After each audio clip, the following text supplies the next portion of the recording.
जय श्री कृष्णा। राधे राधे। स्वागत है आपका हमारे चैनल पार्वती पनमूली में। आज हम सुनेंगे 2025 में चैत्र मास की कृष्ण पक्ष की पाप मोचनी एकादशी की बेहद पुण्य फलदायी व्रत कथा। आप सभी भक्तजनों को पाप मोचनी एकादशी की हार्दिक शुभकामनाएं। इस बार पाप मोचनी एकादशी का व्रत 25 मार्च और 26 मार्च दोनों दिन रखा जाएगा।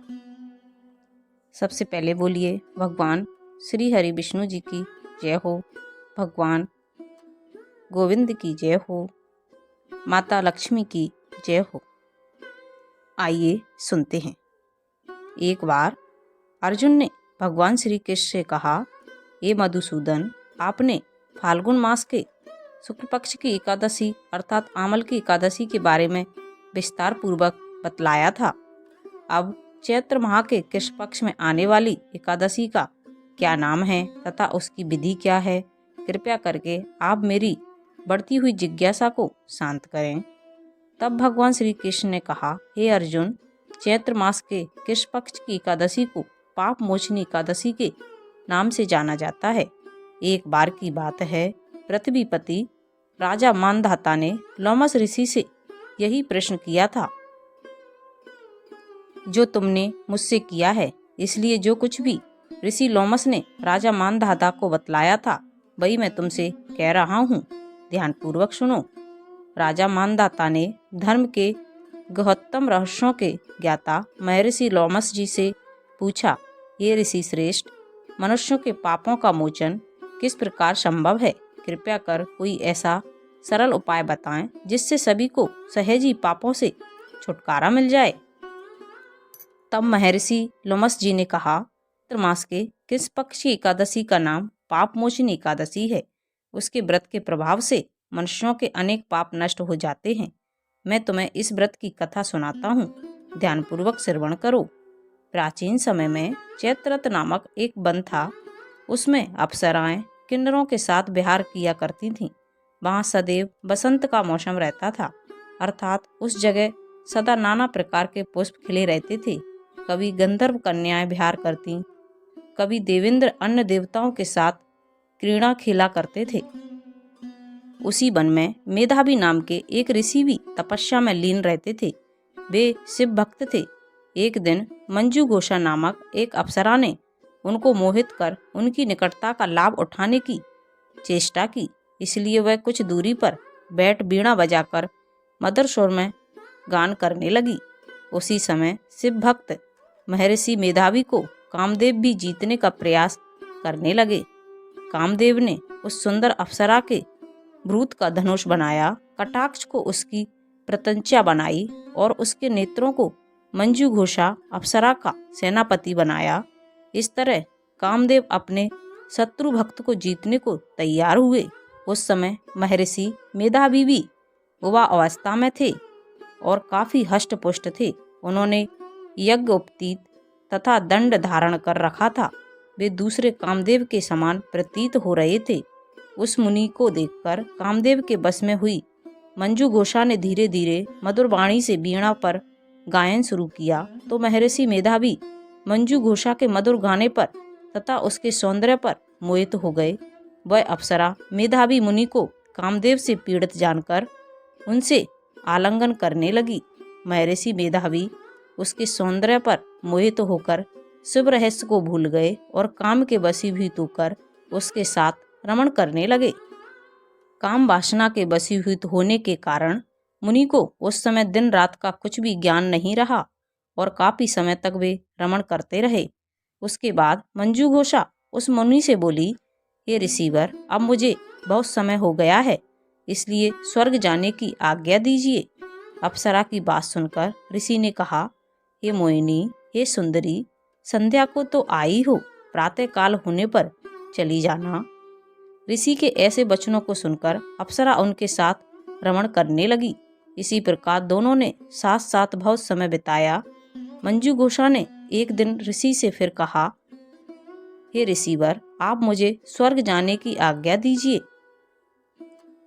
मुनि मेधावी ने इस बार भी वही कहा, हे रूपसी, हे सुंदरी, अभी ज्यादा समय व्यतीत नहीं हुआ है, कुछ समय और ठहरो, मुनि की बात सुनकर अप्सरा ने कहा, हे ऋषिवर, आपकी रात तो बहुत लंबी है। आप स्वयं ही सोचिए कि मुझे आपके पास आए कितना समय हो गया। अब और ज़्यादा समय तक ठहरना क्या उचित है? अप्सरा की बात सुन मुनि को समय का बोध हुआ और वह गंभीरतापूर्वक विचार करने लगे। जब उन्हें समय का ज्ञान हुआ कि उन्हें रमण करते 57 वर्ष व्यतीत हो गए, तो उस अप्सरा को वह काल का रूप समझने लगे। इतना ज़्यादा समय भोग विलास में व्रत चला जाने पर उन्हें बड़ा क्रोध आया। अब वह भयंकर क्रोध में जलते हुए उस तप नाश करने वाली अप्सरा की तरफ वृक्ति तानकर देखने लगे। क्रोध से उनके अधर कांपने लगे और इंद्रियां बेकाबू होने लगीं। क्रोध से थरथराते स्वर में मुनि ने उस अप्सरा से कहा, मेरे तप को नष्ट करने वाली दुष्टा, तू महापापिन और बहुत ही दुराचारणी है। तुझ पर धिक्कार है। अब तू मेरे श्राप से पिशाचिनी बन जा। मुनि के क्रोध युक्त श्राप से वह अप्सरा पिशाचिनी बन गई है देख वह व्यथित होकर बोली, हे ऋषिवर, अब मुझ पर क्रोध त्याग कर प्रसन्न होइए और कृपया करके बताइए इस श्राप का निवारण किस प्रकार होगा। विद्वानों ने कहा है, साधुओं की संगत अच्छा फल देने वाली होती है और आपके साथ तो मेरे बहुत वर्ष व्यतीत हुए हैं, इसलिए अब आप मुझ पर प्रसन्न हो जाइए, अन्यथा लोग कहेंगे कि एक पुण्य आत्मा के साथ रहने पर मंजू घोषा को पिशाचिनी बनना पड़ा। मंजू घोषा की बात सुनकर मुनि को अपने क्रोध पर अत्यंत गिलानी हुई, साथ ही अपनी अपकीर्ति का भय भी हुआ। इसलिए पिशाचिनी बनी मंजू घोषा से मुनि ने कहा, तूने मेरा बड़ा बुरा किया है, किंतु फिर भी मैं तुझे इस श्राप से मुक्ति का उपाय बतलाता हूँ। चैत्र मास के किस पक्ष की जो एकादशी है उसका नाम पाप मोचनी है। उस एकादशी का उपवास करने से तेरी पिशाचिनी की देह से मुक्ति हो जाएगी, तेरा उद्धार हो जाएगा। ऐसा कहकर मुनि ने उसको उस व्रत का सब विधान समझा दिया। फिर अपने पापों का प्रायश्चित करने के लिए वे अपने पिता च्यवन ऋषि के पास चले गए। च्यवन ऋषि ने अपने पुत्र मेधावी को देखकर कहा, हे पुत्र, ऐसा क्या किया है तूने कि तेरे सभी तप नष्ट हो गए हैं, जिससे तुम्हारा समस्त तेज मलिन हो गया है। तब मेधावी मुनि ने लज्जा से अपना सिर झुकाकर कहा, पिताश्री, मैंने एक अप्सरा से रमण करके बहुत बड़ा पाप किया है। इसी पाप के कारण संभवतः मेरा सारा तेज और मेरे सारे तप नष्ट हो गए हैं। कृपया करके आप इस पाप से छूटने का उपाय बतलाइए। तब ऋषि ने कहा, हे पुत्र, तुम चैत्र माह के किस पक्ष की पाप मोचनी एकादशी का विधि तथा भक्ति पूर्वक उपवास करो, इससे तुम्हारे सभी पाप नष्ट हो जाएंगे। अपने पिता च्यवन ऋषि के वचनों को सुनकर मेधावी मुनि ने पाप मोचनी एकादशी का विधि पूर्वक व्रत किया। उसके प्रभाव से उनके सभी पाप नष्ट हो गए। मंजू घोषा अप्सरा भी पाप मोचनी एकादशी का उपवास करने से पिशाचिनी की देह से छूट गई और फिर से अपना सुंदर रूप धारण कर स्वर्गलोक चली गई। तब लोमस मुनि ने कहा, हे राजन, इस पाप मोचनी एकादशी के प्रभाव से समस्त पाप नष्ट हो जाते हैं। इस एकादशी की कथा के श्रवण व पठन से 1000 गौदान के समान फल प्राप्त होता है। इस उपवास के करने से ब्रह्म हत्या करने वाले, स्वर्ण चुराने वाले, मदपान करने वाले, अगम्य गमन करने वाले आदि भयंकर पाप भी नष्ट हो जाते हैं और अंत में स्वर्गलोक की प्राप्ति होती है।